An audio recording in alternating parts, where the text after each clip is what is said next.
Hello and welcome to the President's Podcast right here on the record with the Ohio Senate. The views the news excludes. I'm John Fortney, the Director of Communications with the Senate Majority Caucus, the Republican Caucus in the Ohio Senate. Great to have back on the program a Republican from Scioto County in the town of McDermott, State Senator Terry Johnson. Good to see you again, John. Good to see you too. You had a great column on the record last week. If you are wondering what's on the record, maybe you're new to the podcast. That is our online newsroom. Just go to ohiosenate.gov, click on news, just go right over to news, and then the first drop down says on the record. We call it the views the news excludes. Terry Johnson's column last week, part 2 coming up this week.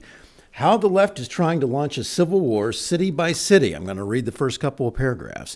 I believe the insurrectionist left is trying to enact widespread chaos to undermine the Trump presidency, just as it did in 2020. Why? Well, because of the abundant evidence showing the coordinated effort behind the riots. The same people sponsoring the riots in Los Angeles are sponsoring the protests in Columbus and other major cities around the country. It really is this weekend. Where is the riot near you? Right. Yeah, and so, the prior weekend, we saw the riots in L.A. By the way, we had, members of the U.S. Senate from the other side of the aisle who were saying, Maxine Waters from L.A. said she's seen no violence by the rioters. Senator Cory Booker called the riots peaceful. We heard that mostly peaceful line a lot. And former bartender, Representative Alexandria Ocasio-Cortez, blamed Trump for the riots. I mean, you're quite troubled by what we're seeing right now because you certainly feel there is a well-organized effort to make this happen. Exactly. And, in 2020, there was an awful lot going on across the country, and it all was made to look spontaneous. But then it was not spontaneous. Now it's not spontaneous. And if you sit back and think about it, how could it be? Like this outpouring of everyone in unity wanting to, run down streets and break windows, I don't think so. And pallets of bricks and rocks showing up as Absolutely. well, and all these slick-looking signs. Yeah, and so one of the skills of the trade, so to speak, for people that want to incite violence and chaos, is to first motivate people to go out in the streets and protest. And those folks go out and they have a First Amendment right. Second Amendment right protects you against crowds and mobs. A First Amendment right to go out and speak and shout from the rooftops if you want to. But if you have that crowd and then you can infiltrate rioters into it and say that, like in the case of Columbus, just imagine that if John Fortney happened to be walking down High Street any day of the week and you suddenly just stopped and got mad. And you got so mad you wanted to break a window. Well, how are you going to break a window? You're not carrying a brick, no. Right? And if you want to break every window on High Street, that's a lot of bricks. So where are you going to come up with those bricks? Basically, if you dig down the asphalt, there's probably an old brick in there from 1900 or something, chisel it up, and then walk. By then, you've let off your steam, and you're not going to break any windows. That was orchestrated. That was staged. And then to hide behind the peaceful protesters, right? And then say, oh gosh, this guy got his head cracked. Well, it's your fault for inciting those folks to get between the police and the peaceful protester.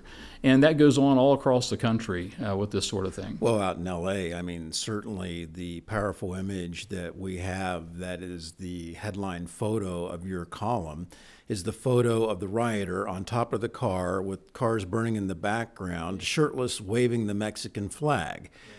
These are the same people that were throwing bricks and rocks and whatever they could at law enforcement rolling by on a 4-lane highway going after immigration, the immigration agents, the ICE agents. And it seems like there was great restraint by law enforcement. Yeah, sure.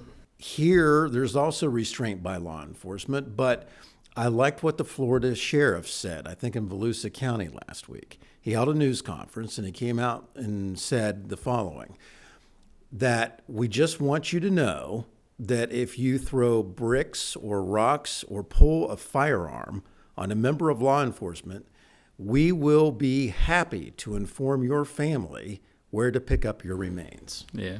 I mean, these are deadly attacks on law enforcement. Well, sure they are. And,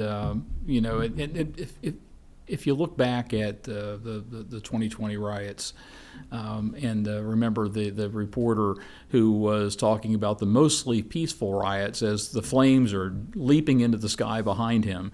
The media's been complicit with this. They cover for these things. And today on the floor of the Senate, I saw something very interesting.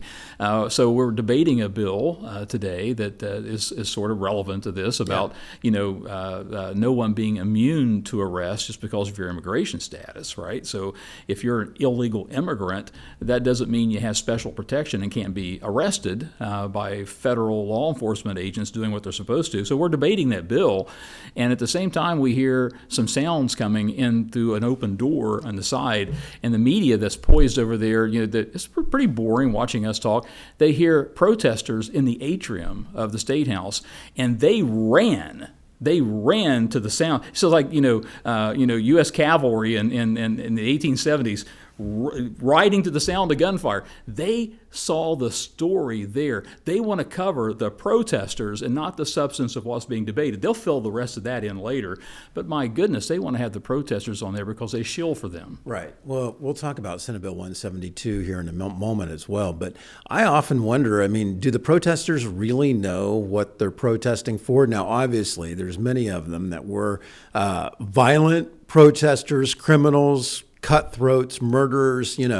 If you're throwing rocks and bricks at members of law enforcement and then complain that you get hit by a rubber bullet, you could make a good case that even if you're on a pass into the country, that you should be immediately escorted out or prosecuted. I'm not sure that the people who are American citizens really understand what they're protesting for, who they're supporting. They're supporting criminals and people who aren't supposed to be here in the first place, the more than 10 million people that came into the country illegally under the Biden administration.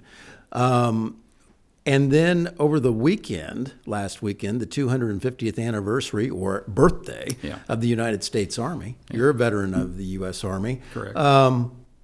You see the No Kings protests, which kind of made me chuckle a little bit. But I think it's more we're out there protesting against Orange Man bad. Yes, it's pretty easy to get folks together with social media and groupthink and the different things that can get people motivated. But if you're at home watching this sort of thing, well, be careful about what you're considering to be truth, because they professionally generate crowds.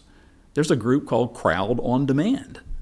So imagine that. You can actually contract to have a bunch of people show up and wave whatever signs you want them to wave, and it looks like you have a spontaneous protest. So you've got that bunch. And then you got folks that are disinclined, to have any pride or respect for law enforcement. So they're going to be there if you can whip them up the right way. And then at the root of it all, you have different factions that groups that are motivating these folks and organizing it. You have frankly communist organizations that are doing it. You have people that call, we're not communists, we're social. You have socialist organizations that are doing it, whatever they want to call themselves. And then you have literally hundreds of thousands of dollars that are financing all this, coming from the darndest places like U.S. taxpayers. Yeah, that Doge uncovered. Yeah, it's amazing. And you have billionaires that, and not just one billionaire, but many billionaires that really want to incite all this. And it's all a legitimate paper trail that can be tracked if anyone has the motivation to do it. And in the article you referenced, we actually have a lot of things footnoted. We like to footnote, don't we? So people can look and see that it's not a bunch of hocus pocus that we're generating up. There are some legitimate concerns here because these folks that cause this actually hurt people. And for someone to be upset because all of a sudden laws are being enforced, but for 4 years of the Biden administration, they completely ignored the fact that hundreds of thousands of people were coming across the border and being placed by our government, transported from where they were picked up and placed. Well, why were they placed where they were, right? So the Biden administration was putting people where they would be voting eventually, right? They're trying to get more congressional seats. That is a huge story. Why isn't the American press looking at that? If there was an investigative reporter worth their salt, wouldn't you think that would be a good story to uncover? Which is one of the main reasons why Senator Gavarrone's election integrity unit bill passed from the floor of the Senate as well, that would basically upgrade standards within the Secretary of State's office, because even the Democrats on the floor this week said, well, we agree that one bad vote or one person who votes that shouldn't be voting, nobody supports that, right? But do they really? Because let's back up just for a moment, because the bill you were talking about, Senate Bill 172, sponsored by Senator Rogner, basically established that people here illegally are not privileged from arrest. So that specifically addressed cities like Franklin County in Ohio, Columbus, the judges that passed a couple rules saying that, well, no, ICE can't be here, it can't be there. They shouldn't have any access to somebody who maybe has already been arrested for a felony, believe it or not, and we're going to protect that person from being deported by immigration customs enforcement. It's amazing. I'm like, whose side are you people on? Well, you got a sense of the hypocrisy here in the floor debate on the Ohio Senate floor today, when they've adjusted their language a little bit. Well, we are also not in favor of allowing rapists and criminals and violent people to remain in America. So that wasn't the story before, but now they've refined their message a little bit, and now it's to the point where, well, just don't go after the other people who are here illegally. So now they've refined it, and that's where they are. But again, the hypocrisy is gigantic. So the first thing that people do when they come across the border illegally is defy U.S. law. Well, what other laws are they going to defy? If you can defy that law, what other ones actually apply? It's just a moralistic sliding scale that you can adjust as you want. And so when the U.S. government under the Biden administration allowed that, they put their stamp of approval on unlawfulness. All those folks were deluded. And now that the law is being enforced, yes, we want to get rid of the violent criminals, but the other folks, guess what? They are fair game also, because they came in illegally. And what message are we going to send if we say, yeah, it's actually okay, we don't really care about that?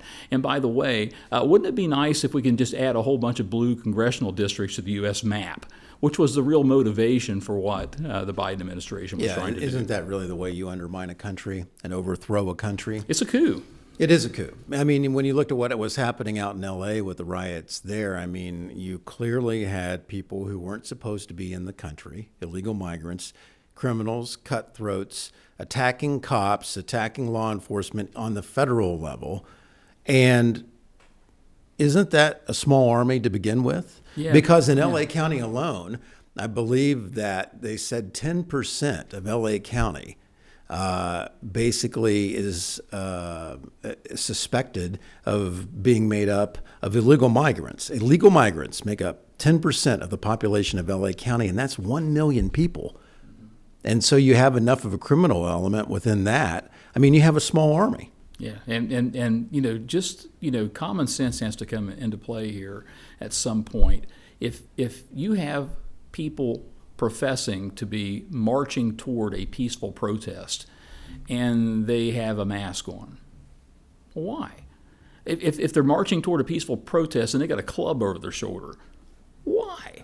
If they got a pallet of bricks strategically staged where they're going to be yelling at the cops, if they got a gas mask, are you expecting to be gassed if you're doing a peaceful protest? If you're going to do what you're supposed to do, if you're mobbing a car that's trying to move through an intersection, I wouldn't be surprised if I were doing that to get run over. Right. A couple of them have been run over. They have. And they should have a level of expectation that they will be. Tragically. And so, for me, being a member of the military, we often traveled. We traveled within the states, and we traveled a lot overseas. And we were taught something called OPSEC, Operational Security, and taught that we were responsible for our own security first and foremost. If we did stupid things, we could expect to win stupid prizes for doing it, right?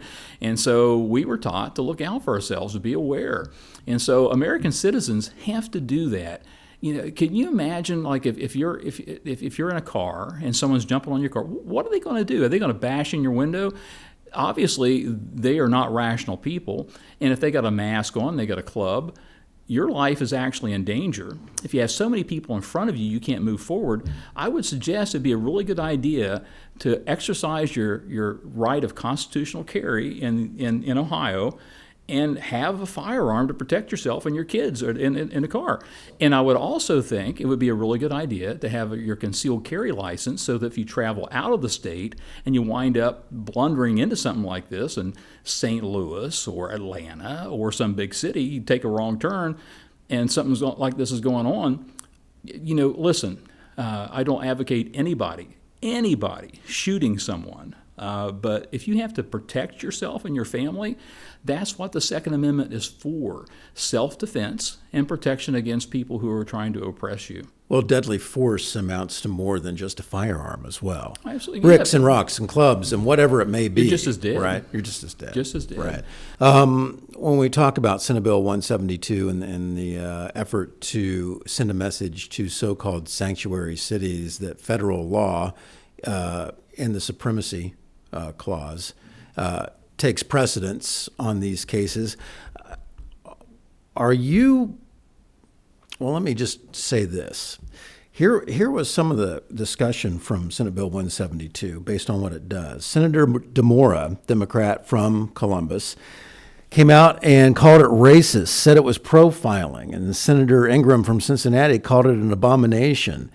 And that she also had the same question as everybody else on the other side of the aisle, the Republicans, that we don't know where these 10 million migrants actually came from.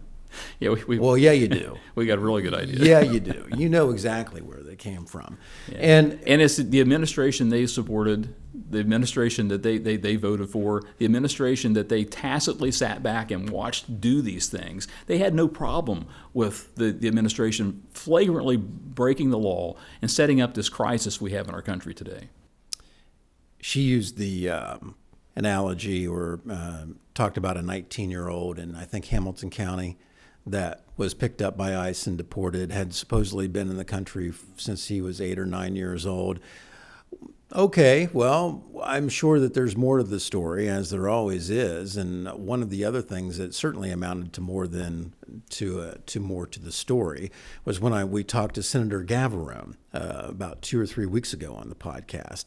And I asked her about, there was that kid at Perrysburg High School who turns out he wasn't a kid. He was actually 24 years old, posing, I believe, as a junior at Perrysburg High School. Wasn't even supposed to be in the country. Right. And he was living with a foster family who had no clue.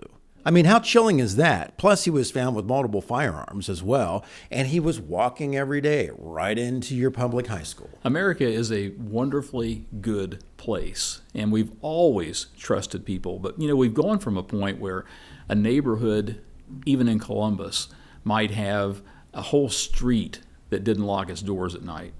And the neighbors were offended to find out that a neighbor was locking their door because it was like they didn't trust their neighbors. We've gone from that to a situation where you better lock your door. You don't know who's going to try to come in your door. And so there's a general feeling of lawlessness and a general feeling of insecurity that people rightfully are feeling today. And this idea that you can just invite people in from other countries illegally and have a corrupt federal government that facilitates it, in a sense, I don't blame some of the folks that came across the border because they were welcome. The real problem here is our federal government with a president who actually allowed this to happen, Joe Biden. In 4 years, he did tremendous damage to our country. And then it sets up all this craziness we got today with people rioting and trying to generate these things happening all over the place spontaneously. For what end? To bring down the United States of America. If you could grab hold of one of these people and actually interrogate them and find out what's in the deepest heart, that's what they want to do. They don't want a United States of America. They want something different. They want to destroy our country. And listen, it was the 250th anniversary of the U.S. Army. What a wonderful thing. We got the 250th anniversary of the country coming up pretty soon, right? I'm an unapologetic, flag-waving American patriot. I want to see us do what our Constitution wants us to do, what it was designed to do, what American tradition instilled in our hearts. I talked to a group of people at Memorial Day, and I talked about how few people were there at this Memorial Day ceremony. And I said, well, there are two reasons why we don't have so many people at this ceremony. And people were listening, and they said, well, what? And I said, well, one is our World War II veterans have passed away, and they used to come. They religiously came, and their families brought them. So there were a lot of people here. And the other thing is, and it's more to the point of what's actually going on in American society, we are not teaching kids K through 12 to love America anymore. We're teaching them America's bad, America's this, America's that, anything but good and wonderful. This is the greatest country on the face of the earth in history. Nobody can approach what we've done for the world. And we need to lift that up, teach it to our kids, and we'd have fewer people out there wearing masks, wielding clubs, defacing public property, all because they're angry and lost and have no direction. And just easily exploited by people that want to foment revolution. Yeah, Antifa, anarchists. I love how in your column you talked about, call it Antifada, right? Antifa, right? And as we also learned during our border security special that we did with Senator Serino, I want to say about a year ago last March, we heard the impact illegal migrants have had in communities all throughout Northeast Ohio. Sheriffs from across Northeast Ohio, police chiefs in these communities talking about not just from the southern border, but also Chinese illegal migrants coming in. What has the role been of the Chinese government in this? Basically, I would think I would have called it conspiracy theory, but now it's so clear. It's right there in front of your face. Somebody is funding this. This is an attack from within to break down the fabric of the country. What's the role of China? Well, China's practicing, it's called unrestricted warfare. And it goes back to about the year 2000 when then President Bill Clinton sent a couple of carrier task forces through the South China Sea, and they could do nothing about it. A couple of Chinese colonels in War College developed a strategy to counteract this, and it was called unrestricted warfare, all-of-nation warfare. And out of that, in about 2002, I think, China adopted an official policy called 3 types of warfare. Is psychological warfare, media warfare, and lawfare, where you undermine a country that way. So in other words, instead of going kinetic and actually shooting missiles and expecting to have one shot back at you, you do everything you can to deceive your enemy into thinking you're not at war, but you absolutely are. And so they've been at war with us. And then it manifested itself in the most spectacular way in 2022 and 2023, when they absolutely killed, provable, 70,000 Americans with fentanyl. Well, how did they do it? They produced the precursors, they subsidized that, moved it through their triads to the Mexican cartels, and then brought it across the border. A nation state that we trade with, and for some reason we haven't got the good sense to decouple from, those people killed 70,000 Americans. So not only is it this 3 types of warfare they have, right? And unrestricted warfare, all of nation, everything you can do except kill people. Well, they're actually killing people. And we allow it. So China is at war with us, and we're walking around, and it's like we're all on Ambien or something. We're all walking around in some type of a fugue state. All the drugs come from there anyway. Well, right? they probably even make Ambien. I don't know, but it's an actual case study in mass stupidity. We've done everything we can possibly do wrong regarding China in the last 10 to 15 years that you can possibly do. We played into their hands. They wouldn't have the nuclear submarines they have. They wouldn't be building up to 200 ICBM silos, and virtually all those missiles will be aimed at us, unless we bought their stuff. We gave them preferred nation trade status. We treated them like, you guys really need a hand up. We need to give you a break. Well, yeah, they're going to give somebody a break. They're going to give us a break. And they had a really good test run that did extremely well. It was more than a beta test. It was called the Wuhan virus. Guess it was the China virus after all. It was. And it was developed, would you agree, because there's 3 U.S. agencies that say, yeah, that was developed in a lab. Would you agree that that was an attack on not only their own people, but was really directed to be, I think, an extension of an attack on our country once the virus got here? Yeah, the only debate at this point is whether they intentionally released it or not. They definitely developed it. There's no doubt about that. I saw the funniest piece, Jon Stewart, on TV. Oh, yeah. Not exactly a conservative. No. He said, the Wuhan virus. It's incredible. If you haven't seen it, go to YouTube and take a look at it. It's hilarious. He's on Stephen Colbert, right? And so he knew, anybody with common sense knew, it came from Wuhan. I said it on the Senate floor, and I got attacked on Twitter at the time, and didn't respond. What good's it do to jump into that? Oh, it's racist. We play the race card, the identity politics, and class warfare. That's absolutely real. So what China has done, they've actually practiced biological warfare on the world. On the world. And no one's holding them accountable. We know that. Right? And they've also been practicing chemical warfare through pharmaceuticals on the United States in particular, but also on the world. We're not the only ones they're hurting. And we just keep letting them do it. So in my opinion, my humble opinion, the average American has been deceived by our media because they don't report this stuff. And they've been betrayed by virtually every aspect of American society. All the people that should be watching out for Bob and Betty Buckeye, right? The average American guy, out there just working and trying. They trust that someone's looking out for them, but the media has not been. The film industry has not been. The entertainment industry, especially the NBA, has not been. Disney, building their theme parks over there and lifting up the profile of China. Our corporations that took our manufacturing base from here to there. And the environmentalists that say, oh, it's so good we don't forge Craftsman wrenches in America anymore.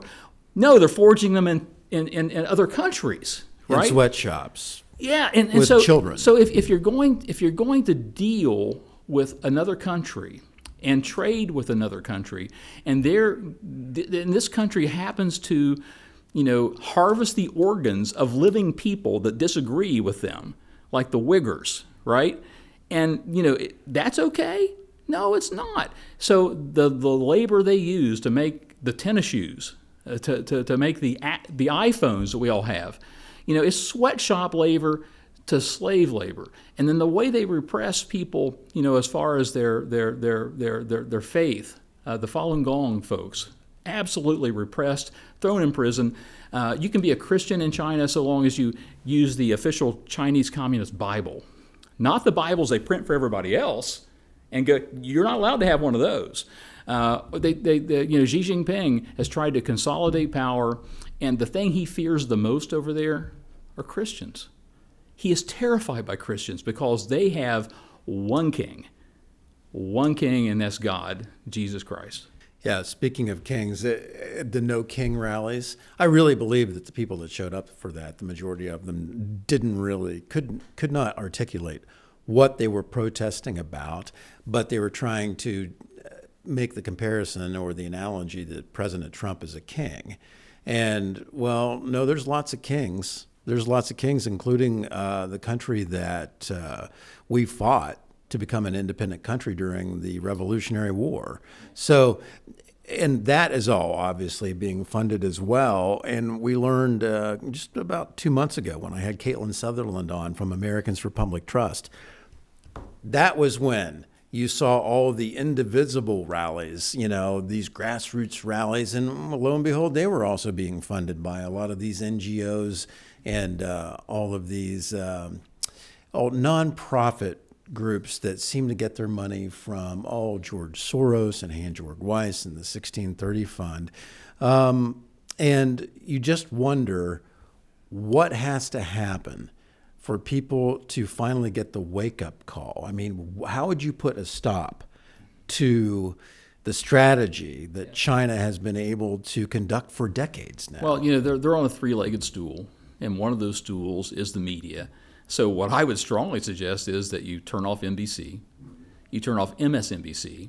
I would even say turn off Fox News. It seems to be the most conservative, and a lot of us that have no other place to go. But even that is so corrupt and pitiful that I wouldn't watch that. Cancel your subscriptions. Turn off the news. Find other ways to get your information. They think we're stupid. We're not. But I tell you what, we are very trustful, we're very kind, we're very forgiving, and they take advantage of that.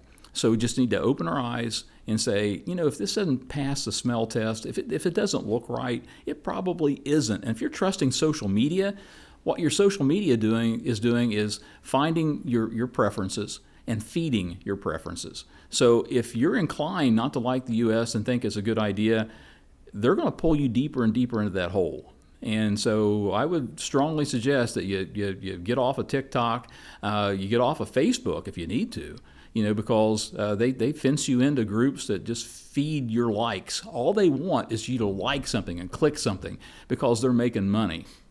It's very liberating to put your phone down on the weekend or put your phone down as much as possible. I frustrated some people like that. That's right. One of the things that you have been a great advocate of is protecting our infrastructure here at home in Ohio and protecting our farmland. Where does that stand right now? Well, the farmland piece is in place, but there are a lot of ways to get around that. You can rezone to industrial, and all of a sudden that's what farmland is. All these solar fields that you see out there across Ohio, they're not owned by China, but I'll be darned, they made all the implements that are out there, all the instruments that are there, and probably a lot of our solar fields have software that China's gathering information and can click off if they need to. You can't. How in the world can you trust a country that kills 70,000 Americans? So the farmland bill is in place. I'm not satisfied with it. The military installation part, which the governor vetoed, we have a 25-mile radius around a military installation like Wright Pat or Rickenbacker or the F-16 base up in the northeast Springfield area. That is still working its way through. Last GA, we passed it through the Senate. There it went, like a lightning bolt. It did well over on the House side, except the then Speaker did not let it out of committee. My bill got over there, got no traction. Just a casual canvass of representatives. How do you feel about these bills? Oh, yeah, we want it. Let's get it done. Didn't come to the floor, okay? And you'll have to ask the former Speaker why that was. If you want to know, ask him. I'm not going to suppose to know what was going on in his head, but I will tell you that a Chinese lithium battery plant is being built in his district, and the bill will stop that. So that might be on the list. I would ask him. And I would say that these other things that we've added to the bill this time, after the operational budget, makes Ohio safer and would be a blueprint for the rest of America because it includes critical infrastructure. That Chinese lithium battery plant that's going to be built in Lawrence County, Ohio, is right on the Ohio River and very near to a dam. I don't think that's a good idea. It'd be a perfect place to launch an attack from. Yeah, or gather intel, or do Fly all the drones different things. over. Sure, All it's that going to good it's going to stuff. be just not very many miles south of New Andrel area yeah. that's going to be there.